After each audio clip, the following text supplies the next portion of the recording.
안녕하세요. 이번 시간에는 나임을 활용한 지오스페이셜 시각화 및 분석 실습의 두 번째 파트를 진행해 보도록 하겠습니다. 혹시 지난 실습 기억나시나요? 이번 지오스페이셜 실습은 지난 시간에 진행한 지오스페이셜 어널러시스 입문 첫 번째 실습의 후속 과정으로 첫 번째 실습을 먼저 완료하신 뒤에 이번 실습을 따라와 주시길 바랍니다. 이번 실습의 아젠다는 다음과 같습니다. 첫 번째, 지난 실습 내용을 아주 간단히 복습합니다. 두 번째, 나임의 더 다양한 노드를 활용해서 여러 가지 형태의 지리 기반 시각화를 더 만들어 보도록 하겠습니다. 세 번째, 생성한 시각화 자료를 컴포넌트 기능을 활용해서 대시보드 형태로 구성하고 그 다음에 인터랙티브 뷰로 확인해 보는 시간도 갖도록 하겠습니다. 자, 이제 이번 실습에서 진행하게 될 아젠다에 대한 설명이 끝났으니 나임 어널러시스 플랫폼 5.4.3을 실행해 주시고 지난번 실습 워크플로우를 실행해 주시길 바랍니다. 그럼 본격적으로 이제 실습을 시작해 보도록 하겠습니다. 지난 실습에서는 화면에 보이는 워크플로우를 기반으로 실습을 진행하였습니다. CSV를 불러온 후 다양한 전 처리를 진행하였고 대륙, 즉 아시아, 유럽, 아메리카 단위로 데이터를 그룹화하여 바차트와 지도 형태로 시각화를 진행해 보았습니다. 이번 실습에서는 국가 단위로 데이터를 그룹화해서 간단한 바차트를 생성할 거고요. 지도 위에 국가별 위치를 포인트로 시각화하는 방법을 실습하겠습니다. 또한 지도를 다양한 스타일로 전환하는 옵션도 함께 다뤄보겠습니다. 오른쪽 상단의 대륙별 데이터 집계 및 지도 시각화는 지난 실습에서 진행한 과정이며 이번 실습에서는 오른쪽 하단의 국가별 데이터 집계 및 지도 시각화 워크플로우를 중심으로 진행하도록 하겠습니다. 실습을 시작하기에 앞서 화면에 보이는 워크플로우처럼 노드를 연결하여 사전 준비를 완료해 주시길 바랍니다. 자, 이제 국가별로 데이터를 집계할 수 있는 그룹바이 노드를 활용하도록 하겠습니다. 그룹바이 노드 왼쪽 버튼을 클릭해 주셔서 설정 버튼을 들어가도록 하겠습니다. 자, 우리는 목표가 국가별 데이터 집계를 하는 것이기 때문에 국가명만 남겨주시면 되겠습니다. 국가명만 그룹 기준으로 넣어주시고요. 그 다음에 집계할 기준을 보기 위해서 매뉴얼 어그리제이션에 들어가도록 하겠습니다. 그 다음에 발전 용량을 선택해 주시면 됩니다. 자, 이제 OK 버튼 눌러서 실행해 주도록 하겠습니다. 노드 모니터를 활용해서 데이터가 어떻게 바뀌었는지 확인해 보도록 하겠습니다. 자, 데이터는 국가 코드, 국가명, 발전소명부터 지오메트리까지 있었는데요. 저희가 그룹 바이를 하고 나니까 데이터가 어떻게 집계되었는지 확인해 보도록 하겠습니다.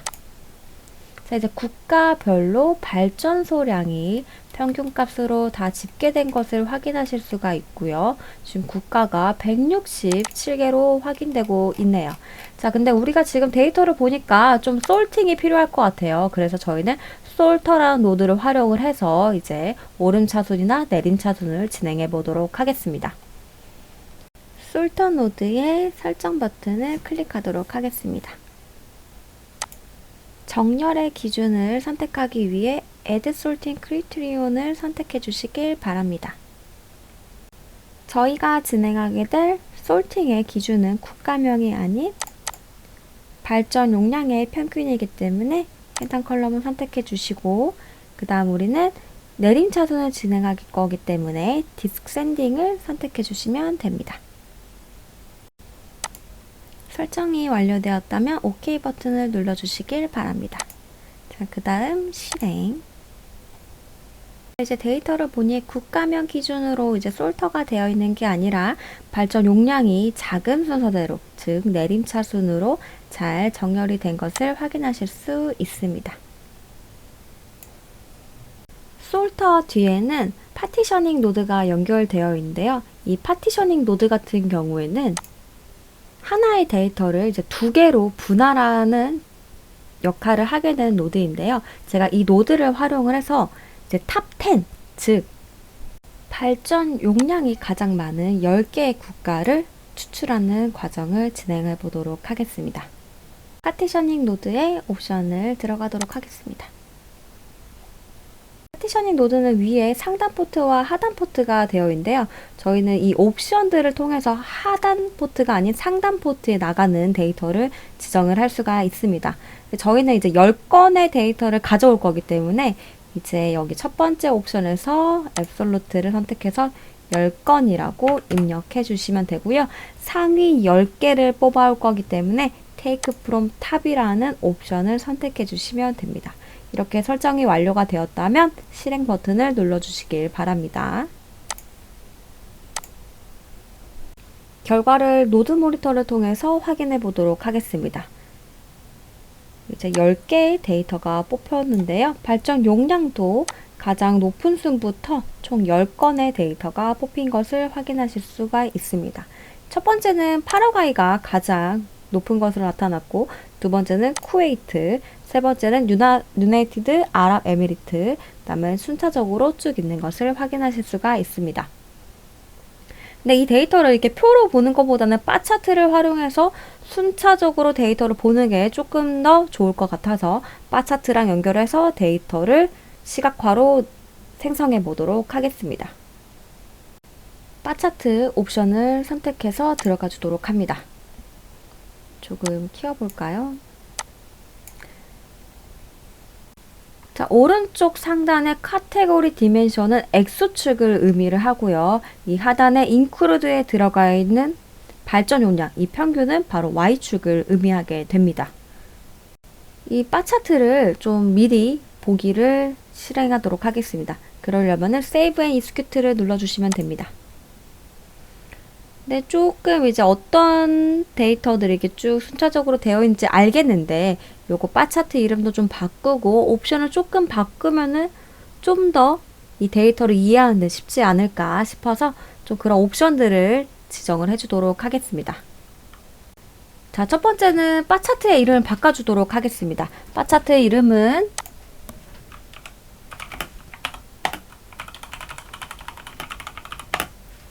저는 탑10 발전 용량 국가 바 차트 이렇게 지어주도록 할 거고요. 그 다음에 옵션들이 있어요. 이 바 차트에서는 다양한 옵션들을 이제 진행을 할 수 있지만 저는 이제 몇 가지 좀 간단하게 진행을 해보도록 하겠습니다. 일단 이렇게 약간 세로열로 되어 있는 거를 가로열로 바꿀 거고요. 그 다음에 약간 카테고리별로 좀 묶어주면 좋을 것 같아서 카테고리 밸류라는 옵션 선택해 주도록 하겠습니다. 그랬더니 왼쪽에 이제 나라 이름들이 좀 정확하게 들어가 있는 것을 확인하실 수가 있죠. 근데 정확한 좀 수치를 알기 위해서 이렇게 바에 마우스를 올려야 되는 역할을 해야 되는데, 여기 맨 마지막에 있는 Show Bar Value를 선택해 주시면은 이렇게 수치적으로 바로바로 확인하실 수가 있습니다. 이렇게 차트까지 다 만들었으니 OK 버튼 눌러주고 실행이 완료된 상태를 확인하실 수가 있고요. 하단에는 다양한 지오스페이셜 뷰를 생성해 보도록 하겠습니다. 이 그룹바에는 앞에서 진행한 것과 동일하게 진행을 하시면 되는데요. 대신 위도 경도만 조금 추가해 주시면 됩니다. 그 이유는 뭐냐면 지오스페이셜 뷰에 우리가 데이터를 지도에다가 이렇게 쫙 뿌려줄 거기 때문에 위도 경도 정보가 꼭 필요하기 때문에 위경도 넣어주시고 국가명을 그룹 기준으로 넣어주시면 됩니다. 그 다음 매뉴얼 어그리제이션에서 발전 용량 똑같이 들어가 주시면 되고, 그 다음에 실행해 주도록 하겠습니다. 자, 그랬더니 국가별로 위도, 경도, 발전 용량의 평균 나오고 있고요. 그 다음에 여기 보시면은 지금 우리 위에서 저번 시간에 했던 것과 동일하게 위도, 경도를 지오메트리 형태로 변환해 주도록 하겠습니다. 자, 위도, 경도 선택해 주신 다음에 요거는 기본 디폴트 값으로 되어 있으니 그냥 바로 OK 버튼 누르고 실행해 주시면 됩니다. 자, 그랬더니 지오메트리가 옆에 쫙 생긴 걸 확인하실 수가 있습니다. 스페이셜 뷰를 한번 실행해 보도록 할 건데요. 저번 시간과 거의 동일하게 진행을 할 건데요.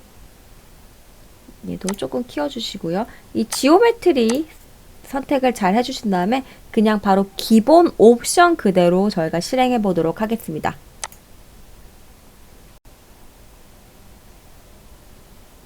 우리가 갖고 있는 발전소별로 위치를 다 찍은 것들을 확인하실 수가 있고요.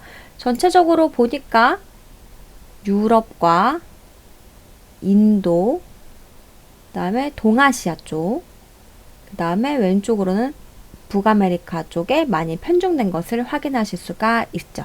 바 차트와 동일하게 세부적인 옵션들을 지정을 하실 수가 있어요. 마커를 어떻게 사이즈를 지정을 할지, 그 다음에 마커의 컬러를 어떻게 선택을 할지, 어떤 컬러 선택할지, 그 다음에 이 맵도 많이 바꿀 수가 있어요. 그래서 저는 지금 이렇게 설정을 해 두었는데요. 여러분들이 하나씩 진행을 하면서 다양한 지도를 선택을 하실 수가 있으니 이런 것들을 진행해 보시면 너무 좋을 것 같습니다. 한번 테스트해 보시면 너무 좋을 것 같아요. 자, 두 번째는 제가 좀 다른 방법으로 좀 지도를 좀 그려보려고 하는데요. 자, 옵션 들어가 주신 다음에 나머지는 앞에서 진행한 것과 동일하게 진행을 할 건데요. 제가 이 앱만 바꿔주도록 하겠습니다. 저는 베이스 맵에서 S3 월드 토포 맵이라는 것을 지정을 해 주었습니다. 그래서 뭐 앞에서 진행한 것과 거의 동일하게 진행을 하는데 단 베이스 맵만 바꿨을 때 차트가 어떻게 바뀌는지만 확인해 보시면 될 것 같습니다. 이제 Save and Execute를 눌러서 한번 미리 보기를 한번 보도록 할게요. 자, 앞에 지도와 동일한 산점도를 그리고 있지만 좀 다른 지도 형태를 확인하실 수가 있고요. 나임에서는 여러 가지 베이스 맵을 제공을 하고 있기 때문에 사용하시는 목적에 따라서 다양한 맵을 지정을 해서 테스트해 보시길 권장드리겠습니다. 오늘 실습에서는 시각화 전반을 단계별로 실습해 보았습니다. 오늘 실습은 어떠셨나요? 매월 잘레시아에서 나임 오프라인 교육을 진행하고 있습니다. 오프라인 교육에도 많은 관심 부탁드립니다. 다음 달 5월 말에 나임 도서 개장판이 발간됩니다. 오프라인 교육과 나임 도서에 많은 관심 부탁드리며 다음 실습에서 뵙겠습니다. 다음 실습은 컴포넌트를 활용한 레이아웃 생성입니다. 그럼 다음 시간에 뵙겠습니다. 감사합니다.